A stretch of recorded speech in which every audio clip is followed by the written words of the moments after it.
I think, like a lot of people, I was really winded this week with the news of Robin Williams' suicide.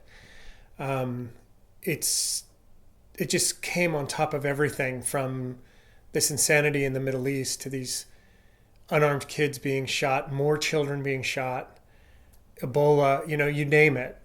And then when he killed himself, it's like Robin was the, just the embodiment of zaniness and joy. And to think that he had this debilitating depression that led him to finally, take his life, that was a tough one. And, I think I was very touched by the amount of outpouring that has been on the internet and the media and stuff, and people really expressing their gratitude to him and sympathy for the family. And it really brings home, or it has to me at least, the fragility of us all and how we think we know somebody, but we don't. Not that I ever knew Robin Williams, but and really the power and saving grace of relationship. That's really all we have. And as I was thinking about this, I was reminded of a story. Sorry, this first blog is going to be a bit of a heavy, but I remembered this story and I thought it was quite beautiful, so I thought I'd share it. When I was in acting school, it was the first day of class, and we, went around the room and everybody introduced themselves and said a little bit about who they were. And there were 30 of us in a group, and this one guy was a professional opera singer. And what had brought him to acting school was that he had recently been married. And I forget if it was a few weeks or months after the ceremony, his wife had been in a car accident and she was killed. And the guy's life had fallen apart. And he was taking this acting class as a way of kind of crawling himself back among the living. So that year, like, he told us that, and then never heard the story again or of it again until nearly the end of that first year. That year of school was one of the most insane, powerful, wonderful things that I'd ever been through. We were there 5 days a week from 8 o'clock in the morning to 6 o'clock at night. Later, if we had a rehearsal, we were in acting class together, voice, movement, speech. We were just in it together. And acting class was insane and it was emotional, and we did exercises and scenes and improvs, and we really got to know each other. In fact, I've never been part of something. I was thinking this. I've never been part of something that that was that intense in that kind of crazy, fun way. So it's the end of that school year, and this guy brings in an exercise, and he's just standing there in the middle of the room, and he's got this sheet music, and he starts to sing. Now, typically when you do an exercise, like, you build a whole environment. We had beds and tables and desks and, a sink if you wanted to make a kitchen. And this guy had nothing. So a couple minutes in, my teacher stops him and he says, what are you doing? What's your circumstance? And this guy had this very deep voice, and he said, and it was very kind of, he was very held in. And he said, it's my wife's birthday. And this is her favorite piece of music, and I'm singing it at her graveside. My teacher just dropped his head. He looked down for me and became very, very emotional. It was almost like he was waiting for this, because he said, okay, you know the words to this song? And the guy said, yeah. He said, all right, so put the music down. So he put the music down and he said, now get on your knees.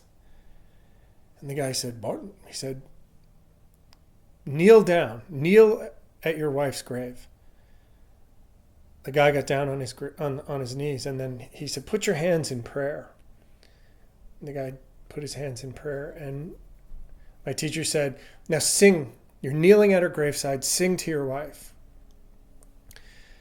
This guy turned red and then like purple. I thought he was going to pass out. He was fighting. You could just see this fight, this battle. This thing came up in him like a volcano, and he was doing everything in his power to hold it down. And then finally, he took this breath, and it was like, I realized in that moment, like I'd never seen the guy breathe. It was like the first time he took breath, and then he sang. You know, it was like this aria it was like nothing I'd ever seen. It was so beautiful and powerful and terrifying. There was so much longing in it, and heartache and sorrow and anger. It just all was like pouring out of this guy and over all of us. When it was over, we were all just shattered. I'd never seen anything like that. And we were all sobbing. We knew the guy's story. And now we were in it with him, and not just his sorrow. When you see a performance like that, or you witness someone else's grief, the feeling you have is yours, right? We were all taken. I don't know that loss on that scale, but I know loss. And that's the beauty of art like that. He brought us to that place. My teacher, at the end of it, he said, he was still just like really crying. And he said, I'm sorry, but that's why you're here. You came to acting school to do that. And the guy nodded, he really understood. And it was true. The guy he had no intention to be an actor. But he needed to go someplace to excise this thing in him that he had nowhere else to go with. And I